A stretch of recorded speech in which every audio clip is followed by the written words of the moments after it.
All rise, veuillez vous lever.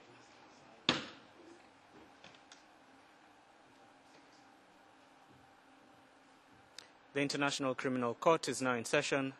L'audience de la Cour pénale internationale est ouverte. Please be seated. Veuillez vous asseoir.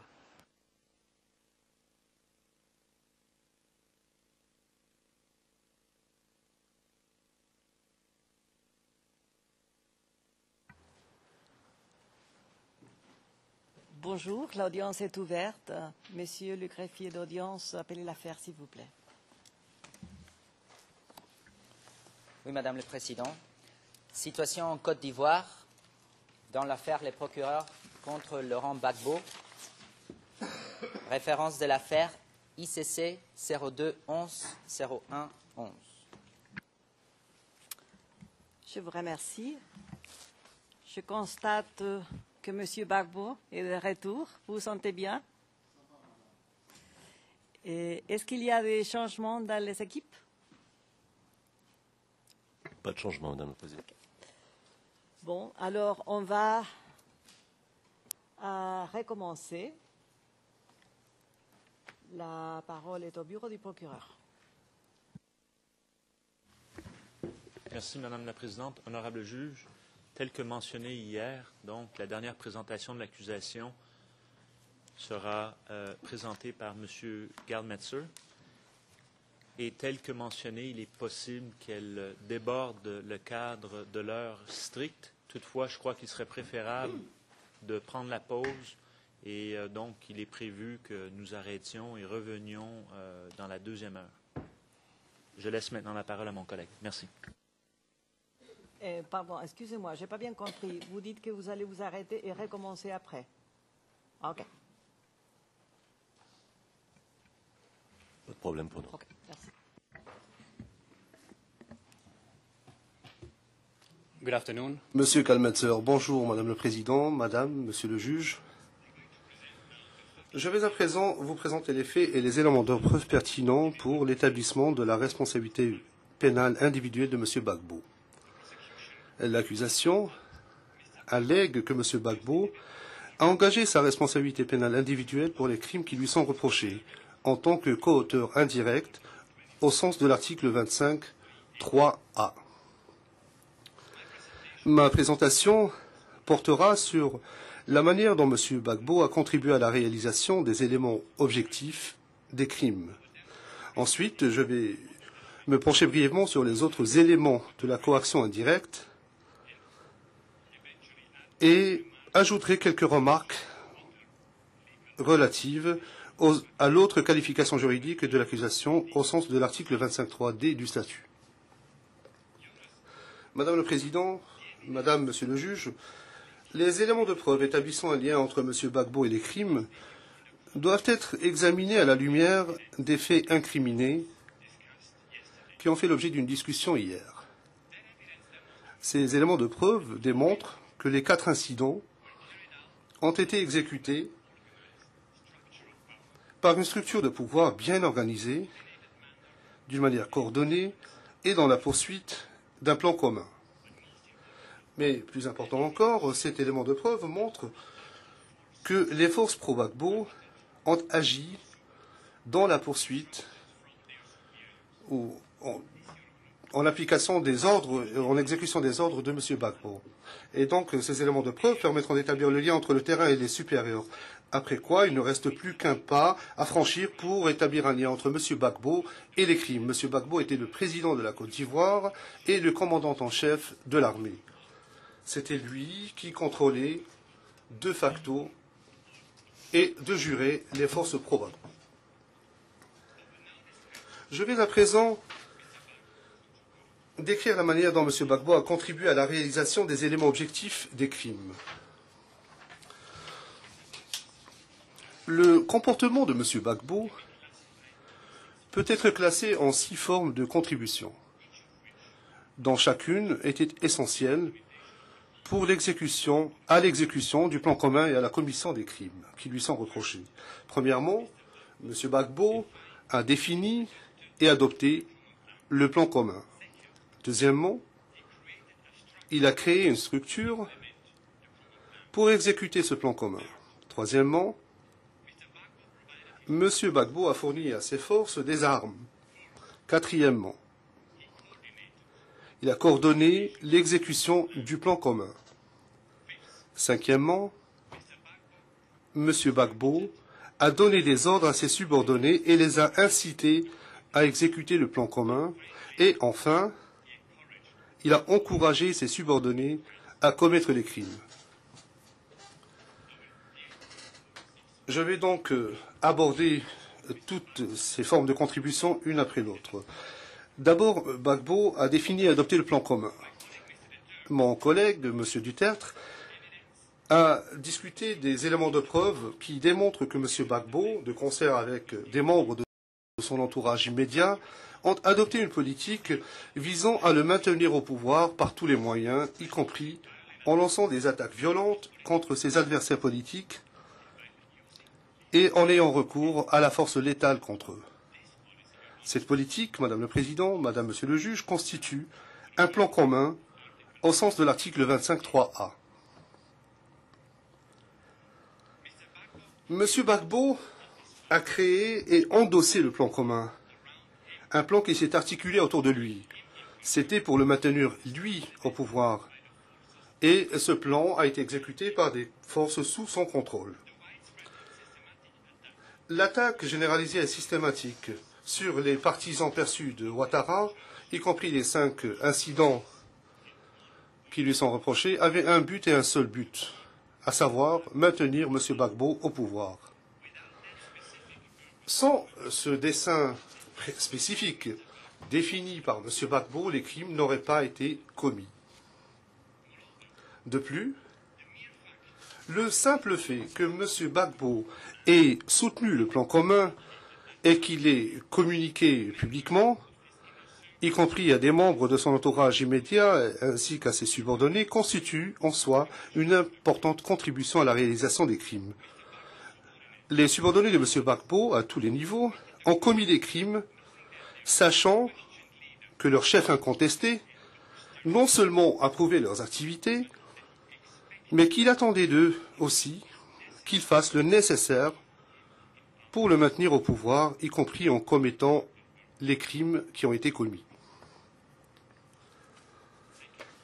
Deuxièmement, Madame le Président, Madame, Monsieur le Juge, M. Gbagbo a créé une structure au sein du gouvernement et des forces pro-Gbagbo, lui garantissant un contrôle absolu sur elle et lui permettant d'exécuter le plan commun par leur truchement. Les éléments de preuve démontrent que même avant les élections et immédiatement après les élections, M. Gbagbo a consolidé son pouvoir sur les FDS en procédant à la nomination ou à la promotion de personnes qui lui étaient loyales à des postes clés au sein des FDS et au sein du gouvernement. Ainsi, il a nommé M. Blé Goudé, le chef de Galaxie patriotique et des jeunes patriotes, au poste de ministre de la Jeunesse. Madame le Président, en agissant de la sorte, M. Gbagbo a légitimé et habilité Blé Goudé, le soi-disant général de la rue. Et en même temps, il l'a instrumentalisé afin d'asseoir son contrôle sur les jeunes miliciens qui, plus tard, seront impliqués dans la commission des crimes qui lui sont reprochés. Comme l'a déclaré le témoin P87, il était clair que Blé Goudé était le lien entre le régime Gbagbo et les jeunes patriotes. M. Gbagbo s'est en outre assuré que les FDS, les jeunes miliciens et les mercenaires sous son autorité et son contrôle étaient en nombre suffisant, et ce, dans le but de s'assurer l'obéissance à ses ordres. Le témoin P9 a déclaré que peu de temps avant les élections, M. Gbagbo avait ordonné au ministre de la Défense de recruter 2000 éléments supplémentaires dans les forces armées. Cet ordre a été exécuté. Les nouvelles recrues ont été instruites au maniement des armes, aux techniques élémentaires de combat et à la discipline. Ils ont reçu des armes dès qu'ils ont été affectés à leurs unités. Madame le Président, Madame, Monsieur le juge, je fournirai ma présentation à la défense et au juge plus tard, et celles-ci comprendront toutes les références que je vais faire. Il y a également des éléments de preuve qui démontrent que pendant la crise post-électorale, M. Gbagbo a ordonné à ses subordonnés de recruter de jeunes miliciens et de les intégrer dans les FDS. Le témoin P164 a déclaré que le président Gbagbo a donné l'ordre d'intégrer un nombre important de jeunes miliciens au sein des FDS. Il l'a fait dans le but de libérer la Côte d'Ivoire après la crise de 2002. Le témoin de 139 corrobore ce récit en précisant que M. Gbagbo a donné l'ordre de recruter les soi-disant milices au sein des FDS. Il a précisé que pendant la campagne électorale, ceux-ci ont été recrutés par l'état-major général et la garde républicaine. De plus, le témoin P11 a fait part de l'appel lancé par Blegoudé et Mangou à des milliers de jeunes en mars 2011, les invitant à s'enrôler dans les FDS. Il a dit, et je cite, « Le chef de l'État était au courant de cet appel. Le président a certainement autorisé cet appel aux jeunes. » Fin de citation. De plus, le témoin P44 corrobore le fait que Blegoudé suivait des ordres directs émis par le président Gbagbo. Selon lui, Blegoudé n'aurait pas pu demander aux jeunes d'ériger des barrages routiers afin de manifester dans la rue ou de s'enrôler dans l'armée s'il n'avait pas été invité à le faire par le président. Là encore, cet ordre a été exécuté et les éléments de preuve démontrent que des milliers de jeunes ont été mobilisés et recrutés dans les FDS.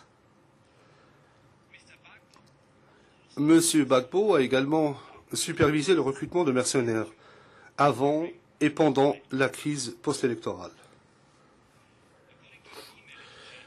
D'après un échange de courriel en date du 19 décembre 2011 entre M. Anselme Seka, un proche de M. Gbagbo, et M. Joël Dib, M. Seka se serait renseigné sur les conditions relatives au recrutement de combattants étrangers afin d'être déployés en Côte d'Ivoire. M. Dib a répondu qu'il pouvait mettre à sa disposition 3000 ex-membres des forces spéciales de la marine américaine. Il a précisé qu'il serait responsable uniquement devant M. Seka et le président Gbagbo et que ces forces pouvaient être déployées dans les 15 jours, et je cite, si le président approuve cette décision. Fin de citation. Référence 0021-1290. En outre, un document manuscrit saisi par l'accusation dans la chambre à coucher de M. Gbagbo, dans sa résidence présidentielle, indique que le 28 avril 2010, un ancien ministre du gouvernement Gbagbo a rencontré 3 personnes et leur a remis plus d'1 million de francs CFA afin de recruter 40 mercenaires du Libéria. Voir référence 0018-0084. Un autre document, en date du 1er mars 2011, également saisi dans la chambre à coucher de M. Gbagbo, dans sa résidence présidentielle, porte sur ce, et je cite, la redynamisation et la réorganisation des FDS pour la sécurisation totale d'Abidjan. Fin de citation. Une des propositions faites dans ce document consiste, et je cite, à recruter 50 mercenaires chevronnés et professionnels afin de soutenir les FDS. Fin de citation. Voir référence ERN 0018-0067. Madame le Président, ces 2 derniers documents que je viens de l'indiquer ont été tous deux saisis dans la chambre à coucher de M. Gbagbo, dans sa résidence privée. Et ces documents démontrent ce qui occupait véritablement l'esprit de M. Gbagbo avant les élections et peu de temps après. Ces documents montrent en effet comment il a préparé les élections et comment il a réagi aux résultats, en recrutant des mercenaires professionnels. Let me continue. Permettez-moi de poursuivre. M. Gbagbo a fourni des armes aux forces pro-Gbagbo, donnant ainsi aux auteurs physiques de ces crimes les moyens d'exécuter les crimes. Les éléments de preuve démontrent que M. Gbagbo contrôlait une quantité considérable de munitions et d'armes qui étaient entreposées dans le sous-sol du palais présidentiel. Par exemple, le témoin P44 a déclaré avoir vu des caisses d'armes lourdes, de lance-roquettes et de mitrailleuses dans le sous-sol du palais présidentiel. Des camions de l'armée arrivaient pour collecter ces armes et les distribuer dans les camps militaires.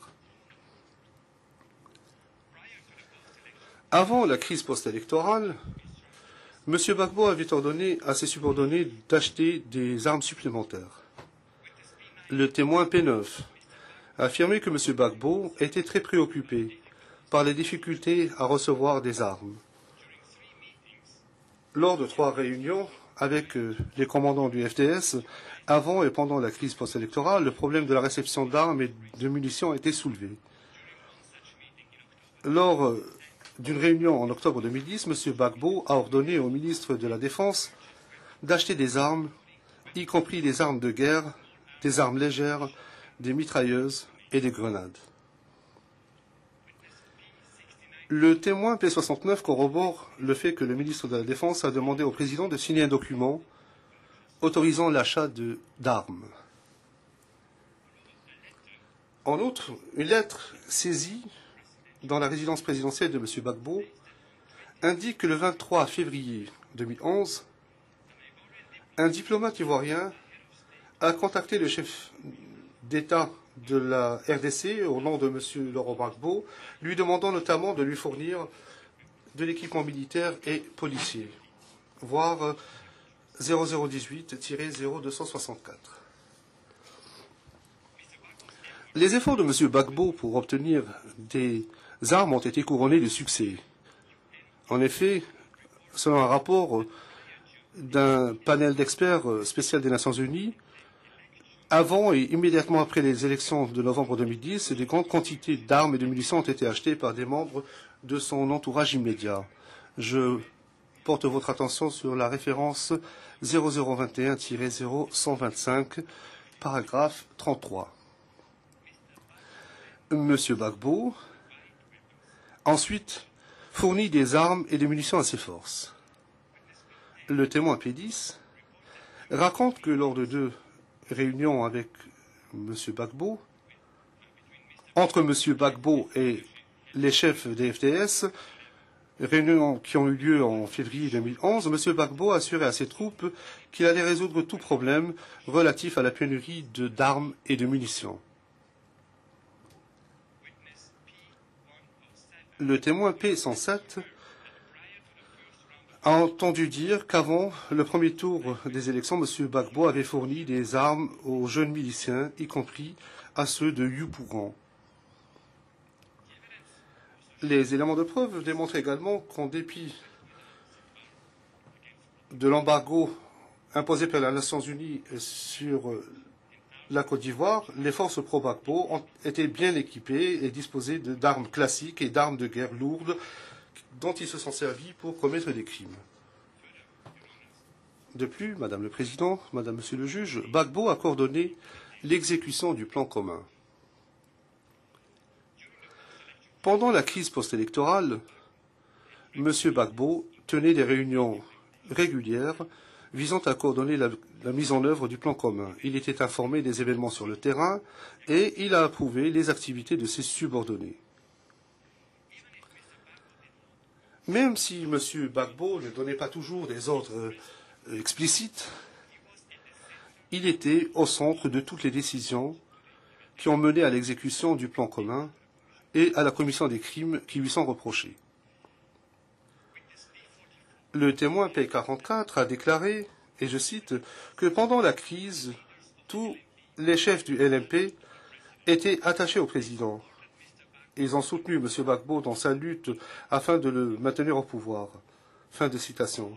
Le témoin P44 a également déclaré que des réunions de crise auxquelles assistaient M. Gbagbo, la Première Dame et Blé Goudé, entre autres, avaient lieu 2 ou 3 fois par semaine à partir de janvier 2011.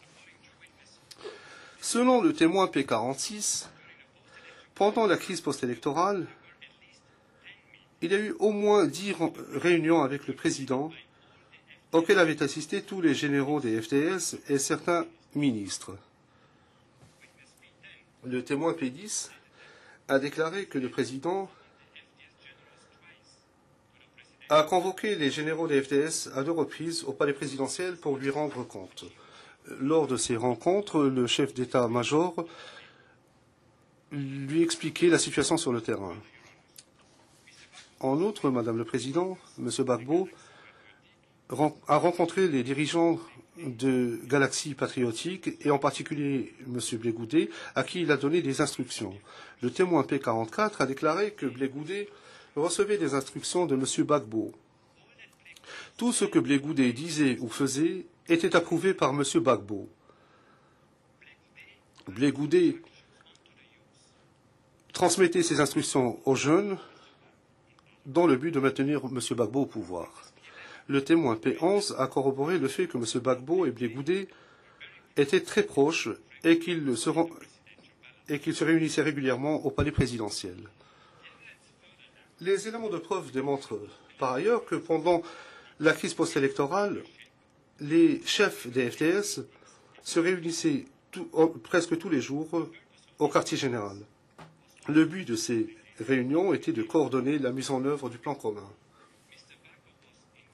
M. Gbagbo était informé du contenu de ces réunions, de même qu'il avait des rencontres en tête-à-tête avec les hauts commandants des FDS pour assurer le suivi de ces événements. Le témoin P9 a pour sa part déclaré que bien que le président n'ait pas assisté aux réunions à l'état-major, il était néanmoins informé du contenu de celles-ci par le général Zogbo.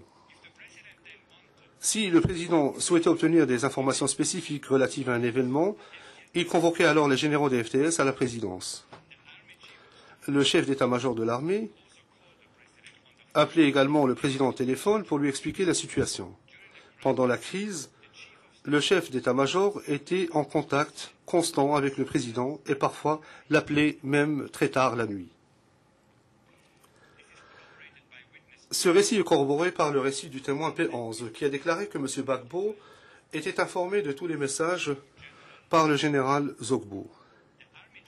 Le chef d'état-major de l'armée l'appelait souvent au téléphone pour l'informer de toute la situation sur le terrain. De la même manière, le témoin P10 a affirmé que le président était au courant de ce qui se passait sur le terrain parce que le chef d'état-major de l'armée lui faisait des rapports régulièrement. Simone Gbagbo, l'épouse de M. Gbagbo, convoquait aussi des réunions de crise quotidiennes à la résidence présidentielle, à laquelle assistaient des ministres et des responsables du FPI, afin de coordonner la mise en œuvre du plan commun. De plus, elle a convoqué des réunions du CNRD pour les mêmes raisons. Les éléments de preuve montrent que les réunions organisées par Simone Gbagbo avaient lieu au su et avec l'approbation de l'Euro Gbagbo, qui assistait à certaines de ces réunions. Même si M. Gbagbo n'était pas présent, aucune décision ne pouvait être prise sans son approbation. Permettez-moi de vous donner des exemples qui étaient cette affirmation. Après avoir dessiné un plan d'action à être prise pour maintenir son époux au pouvoir, Simone Gbagbo a noté dans le procès-verbal d'une réunion du CNRD que le président doit être consulté. Je vous invite à consulter la référence 0018-0881, page 0888, coin supérieur droit. Le témoin P11 a également déclaré, je cite, « Je sais que le président était certainement informé de ces réunions. Je suis sûr que le président s'associait aux sentiments exprimés. » Fin de citation. Le témoin P44 a également affirmé que le président était au courant de toutes les instructions données par son épouse. Les deux étaient au courant de tout. Chacun savait ce que l'autre faisait.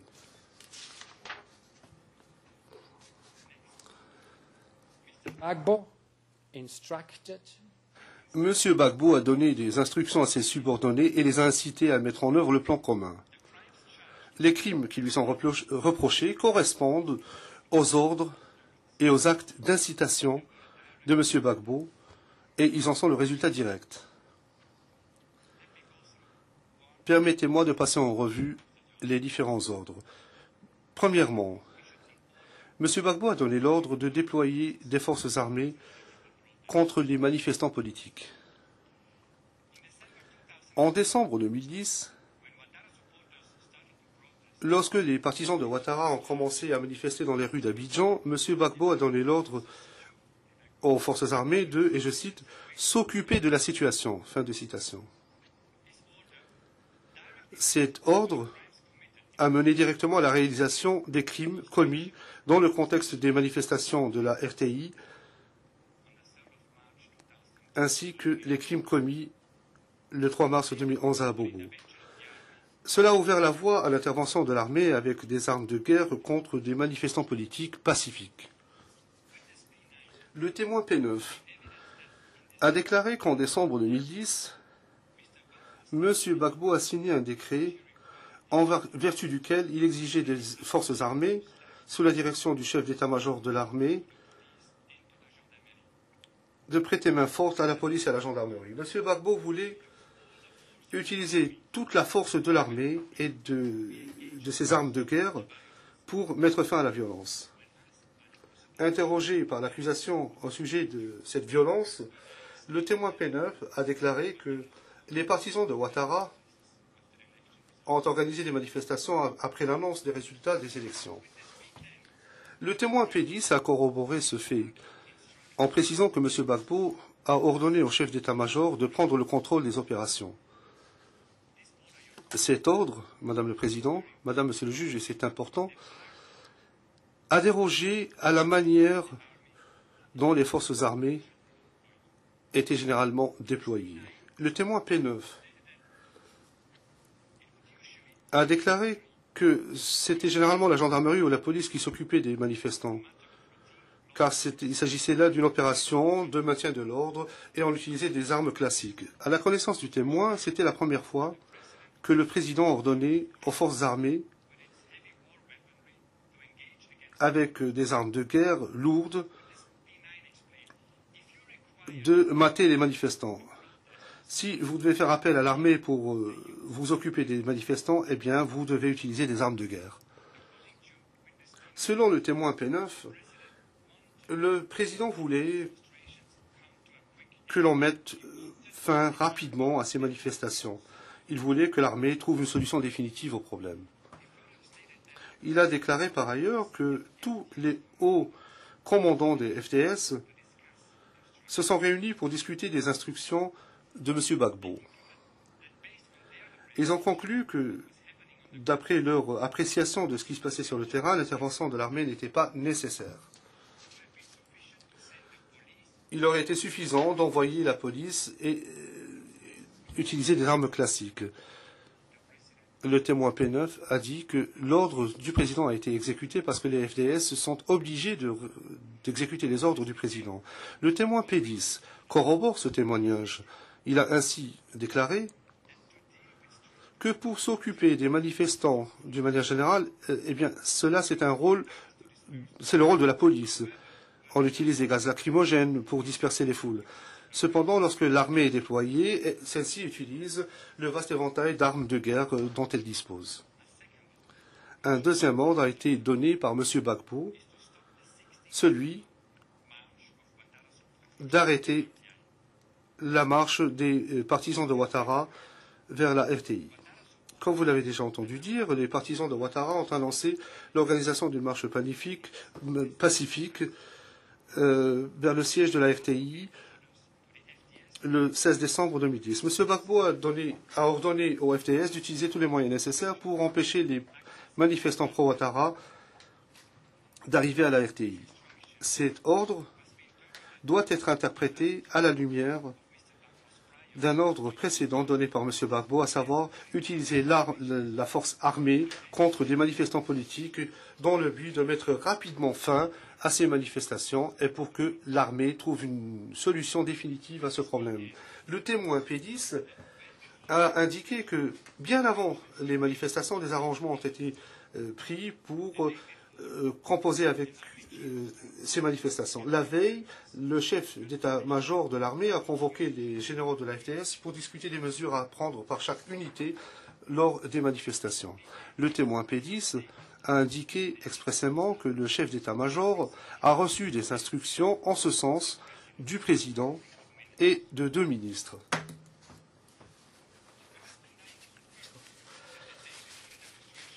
The Chief of Staff called a coordination. Le témoin P9 a confirmé que la veille de la manifestation, le chef d'état-major a convoqué une réunion de coordination à l'état-major général en la présence des généraux des FDS. Le but était d'organiser une opération pour empêcher les manifestants de se rendre à la FTI.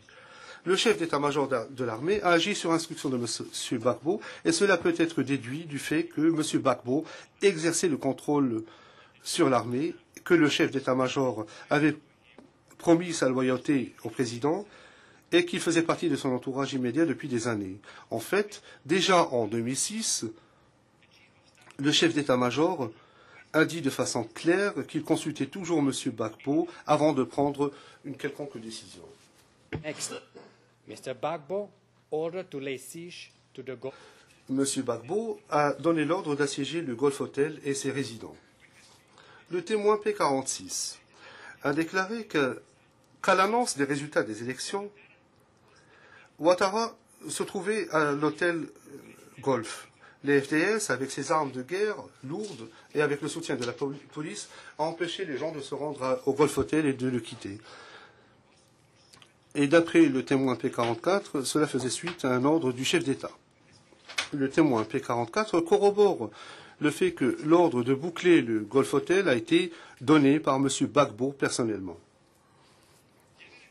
Les éléments de preuve montrent que l'ordre de M. Gbagbo a été exécuté par les forces pro-Gbagbo et le siège du Golf Hotel a été maintenu au travers d'attaques violentes contre des personnes tentant d'atteindre le Golf Hotel ou de le quitter. C'est un exemple de plus qui démontre comment M. Gbagbo s'est servi de l'armée contre les civils pour rester au pouvoir. Je voudrais maintenant faire référence à un certain nombre d'actes d'incitation qui ont mené à la réalisation des crimes à Abobo entre le 3 et le 17 mars 2011. Le témoin P10 a déclaré que lors d'une réunion avec des hauts commandants des FDS fin février, début mars 2011, M. Gbagbo a ordonné à ses forces de, et je cite, « rester ferme et ne pas perdre Abobo ». Fin de citation. Il a dit qu'il n'a pas donné d'instructions opérationnelles spécifiques, mais qu'il a déclaré néanmoins que les FDS ne devaient pas perdre Abobo. Le témoin P107 a, quant à lui, affirmé qu'il a vu M. Gbagbo déclarer à la télé qu'il enverrait le SECOS et la police pour nettoyer Abobo et en faire un cimetière, parce qu'il s'y trouvait des rebelles. Le témoin P172 a déclaré que, bien que n'ayant pas vu lui-même personnellement des gens parler à Abobo, il dit avoir entendu des gens parler de l'interview accordée par Laurent Gbagbo à la télévision et où il a dit qu'il allait faire d'Abobo un cimetière. En outre, une publication ivoirienne en date du 11 février 2011 fait état du fait que le commandant adjoint du SECOS attendait l'ordre de nettoyer Abobo et mettre fin à ce qui se passait à Abobo. Voir le document portant la référence ERN 0021-0843. Madame le Président, il a utilisé les mêmes termes que M. Gbagbo, c'est-à-dire nettoyer Abobo. Cela montre que les forces pro-Gbagbo ont commis le crime non pas de leur propre initiative, mais sur instruction de leurs supérieurs. Le sens des ordres donnés par M. Gbagbo à ses forces, notamment de rester ferme et de nettoyer Abobo, doit être interprété à la lumière d'autres éléments de preuve devant vous, y compris l'ordre donné par M. Gbagbo de déployer l'armée contre des manifestants politiques, et c'est en intention d'utiliser tous les moyens nécessaires pour mettre fin rapidement aux manifestations pro-Ouattara. Pourquoi ? Pourquoi, Madame le Président, est-ce que M. Gbagbo a visé Abobo en particulier? Eh bien, Abobo, c'est un quartier d'Abidjan, le quartier le plus peuplé d'Abidjan, et c'est un bastion de Ouattara. Le témoin P172 a déclaré que tous les habitants d'Abobo étaient considérés comme des ennemis de Gbagbo. Abobo, c'est également le quartier où nombre de manifestations anti-Gbagbo ont eu lieu. Le témoin P10 a déclaré qu'Abobo, c'est Abidjan. C'est-à-dire que pour que M. Gbagbo maintienne sa mainmise sur Abidjan, il était nécessaire de contrôler Abobo. Et donc cela revêtait une importance stratégique dans la poursuite du plan commun. L'accusation ne conteste pas que le commandant invisible et que les FDS se sont battus les uns contre les autres à Abobo pendant la violence post-électorale. Cela dit, en l'espèce, nous devons nous pencher sur les crimes qui ont été commis par les forces pro-Gbagbo contre les civils à Abobo. Ces crimes n'ont absolument rien à voir avec une quelconque activité du commandant invisible. Attaquer une marche de femmes ou bombarder un marché en plein jour ne pourrait en aucun cas être perçu comme étant un combat contre le commandant invisible. Ces crimes ne sont pas des dommages collatéraux, ils ne font pas non plus d'activités des FDS qui soient légitimes. Leur but spécifique est de prendre pour cible les civils dont on pense qu'ils sont des partisans de Ouattara dans la poursuite d'un plan commun. Enfin, Madame le Président, M. Gbagbo a fait un certain nombre de déclarations qui ont contribué au massacre de Yopougon du 12 avril 2011. Le témoin P109 a déclaré qu'au début d'octobre 2010, M. Gbagbo, de concert avec Blegoudé et d'autres chefs des jeunes, ont rendu visite à des jeunes patriotes à Saguidiba, à un quartier de Yopougon. M. Gbagbo a dit, et c'est très important, il a dit aux jeunes qu'ils devaient se battre pour protéger la nation et ne pas laisser le pays entre les mains des ennemis.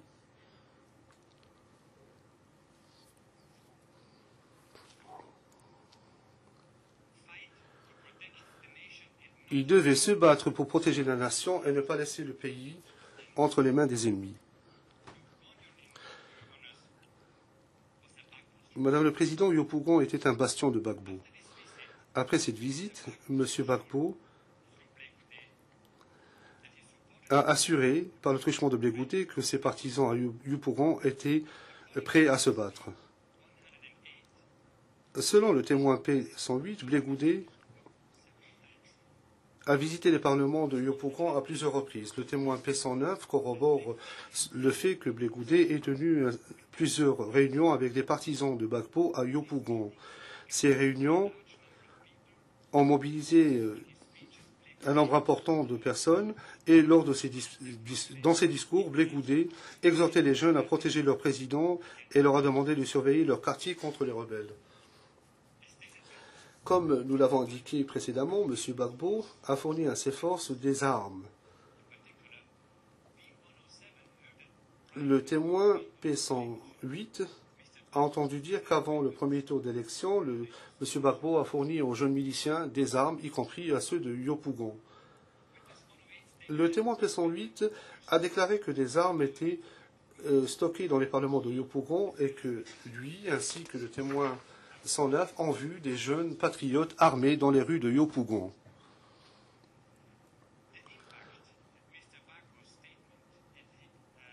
L'impact qu'a eu la déclaration de M. Gbagbo à Sadigiba sur les jeunes de Yopougon doit également être examiné à la lumière du fait que M. Gbagbo contrôlait les jeunes miliciens par le truchement de Blé Goudé. À plusieurs reprises, y compris vers la fin mars 2011, Blé Goudé exhortait les jeunes miliciens de Yopougon à s'enrôler dans l'armée pour faire en sorte que M. Gbagbo soit maintenu au pouvoir. À terme, quelques jours avant son arrestation, le 9 avril 2011, M. Gbagbo a émis un communiqué dont une copie a été trouvée par l'accusation dans la chambre à coucher, dans le bunker de la résidence présidentielle de M. Gbagbo, où M. Gbagbo a passé les derniers jours avant son arrestation. Dans ce communiqué, M. Gbagbo exhortait le peuple à poursuivre la résistance et à se battre contre, et je cite, Ouattara et ses terroristes. Fin de citation, voire référence 0018-0564. Le terme terroriste, Madame la Présidente, Madame, Monsieur le Juge, utilisé par M. Gbagbo, renvoie généralement aux partisans de Ouattara. M. Gbagbo et des membres de son entourage immédiat ont déjà utilisé des termes dégradants comme bandit pour faire référence à ses partisans. Par exemple, lors d'une réunion du Conseil des ministres en date du 22 février 2011, le Premier ministre a déclaré, et je cite, « Nous devons utiliser le terme terroriste lorsque nous parlons des manifestants. » Fin de citation. Vous pouvez trouver cette citation à la référence 0025-0082 à la page 0084. Les éléments de preuve démontrent que ce communiqué a été distribué au groupe de soutien de Gbagbo et j'attire votre attention en particulier à la note de page 386 du document de notification des charges. Il a été publié au moment où l'FDS était en train de se désintégrer. Néanmoins, M. Gbagbo souhaitait poursuivre la mise en œuvre du plan commun et a exhorté les forces qui continuaient de lui être loyales, notamment les jeunes miliciens, les mercenaires et les forces FDS qui restaient. L'arrestation de M. Gbagbo le 11 avril a déclenché le massacre de Yopougon. Ses partisans se sont vengés pour l'arrestation de leur chef. Mais son arrestation ne signifie pas que le plan commun a cessé d'exister.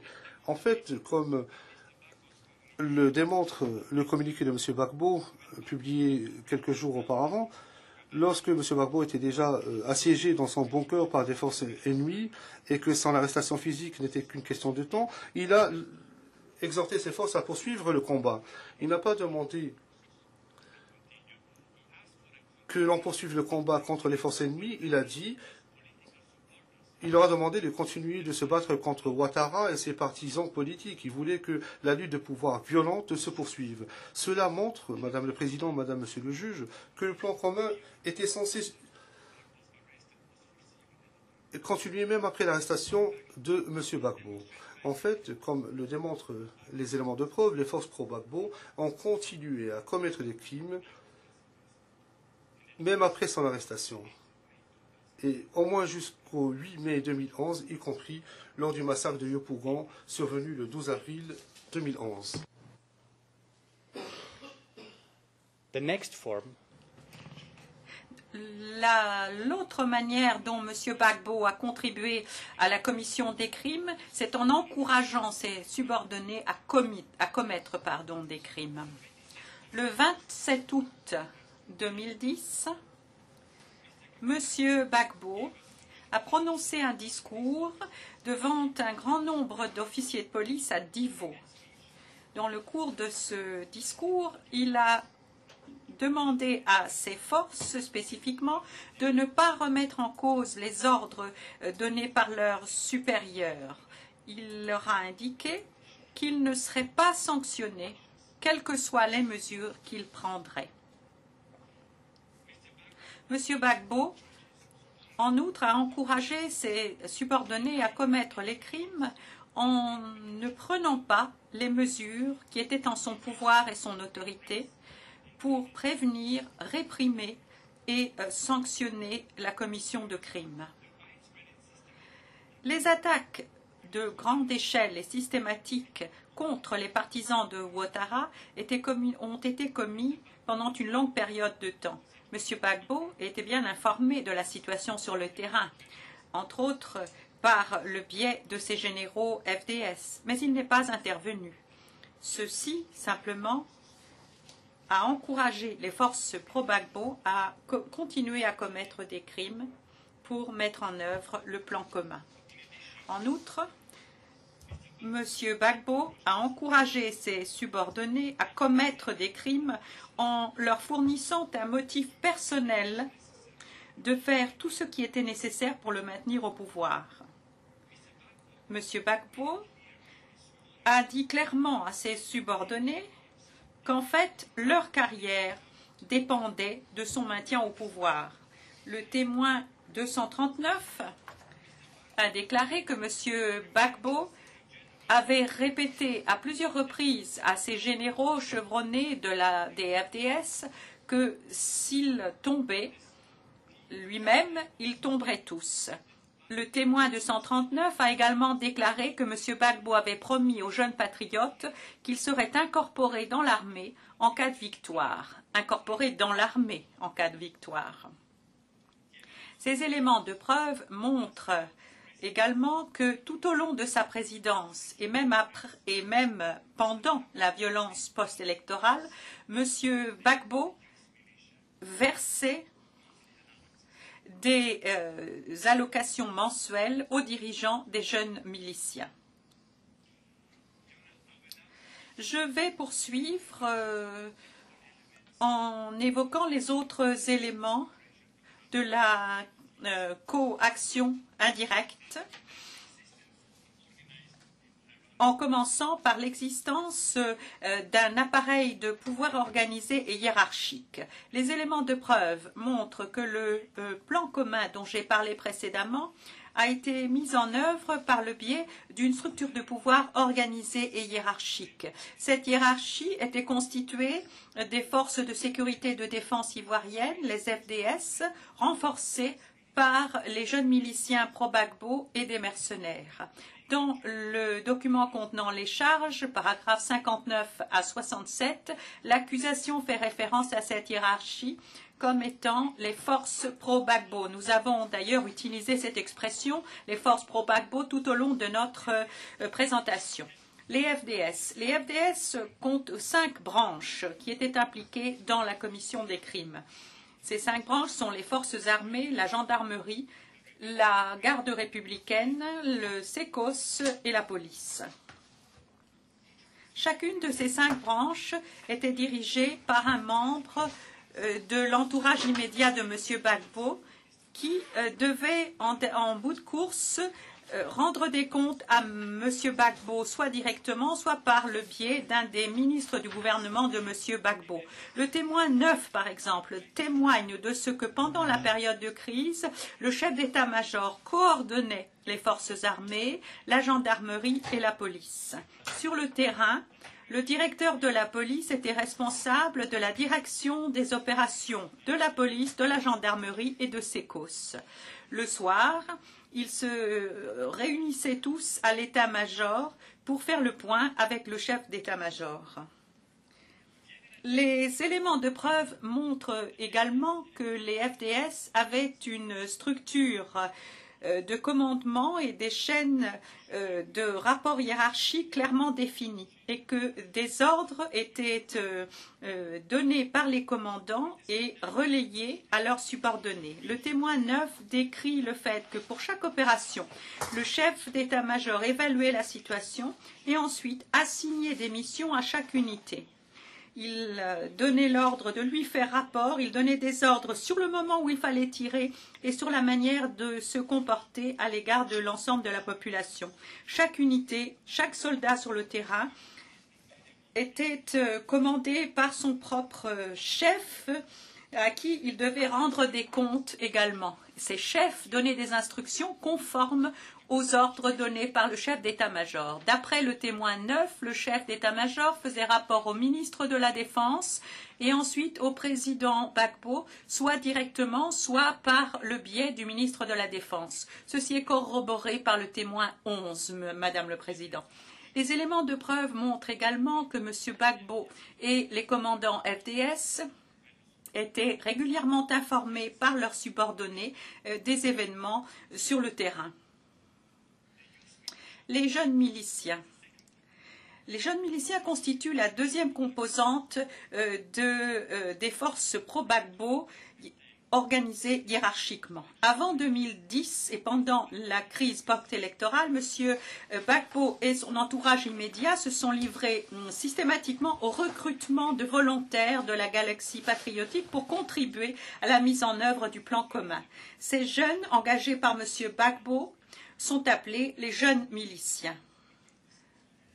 Et certains individus étaient anciennement associés avec la galaxie patriotique. Ça n'a pas forcément une grande importance. Le plus important, c'est qu'ils ont toujours été instrumentalisés, utilisés par l'appareil de M. Gbagbo pour mettre en œuvre le plan commun. C'est ce que nous appelons les jeunes miliciens. Le témoin 44 décrit le fait que les jeunes patriotes étaient très bien organisés.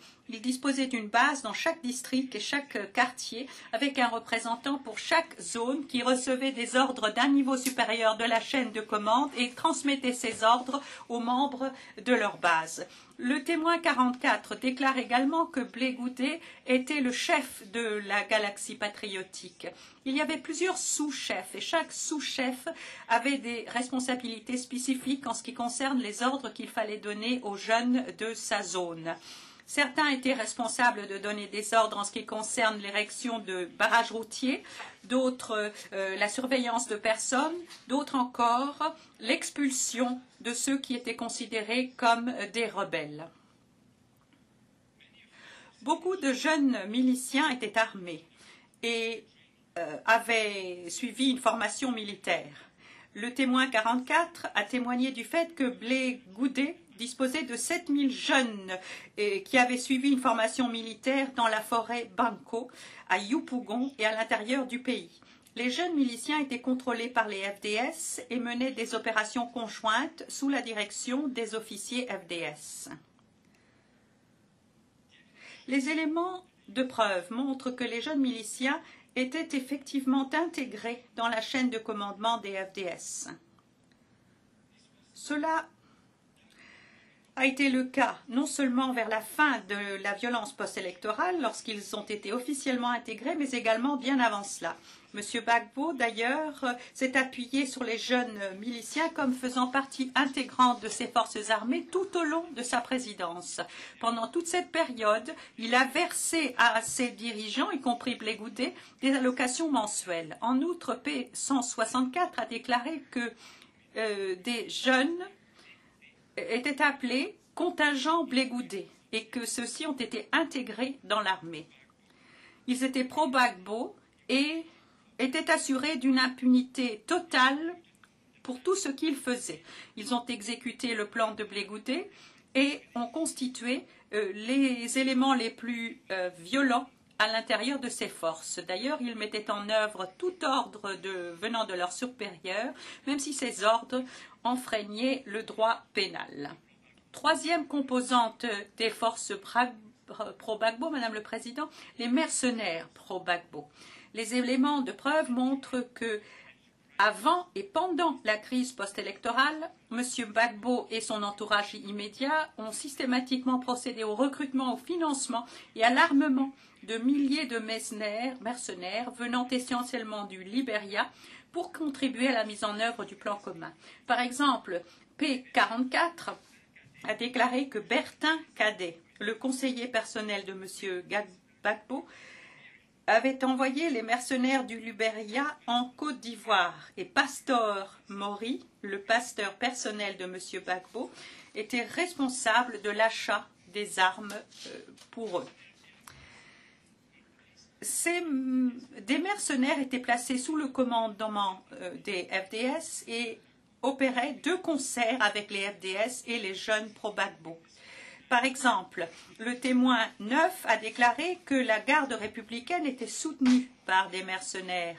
Ils étaient recrutés, prenaient leur solde et ensuite faisaient ce qu'on leur disait de faire. Madame le Président, si cela est un bon moment pour ce faire, nous pourrions marquer la pause.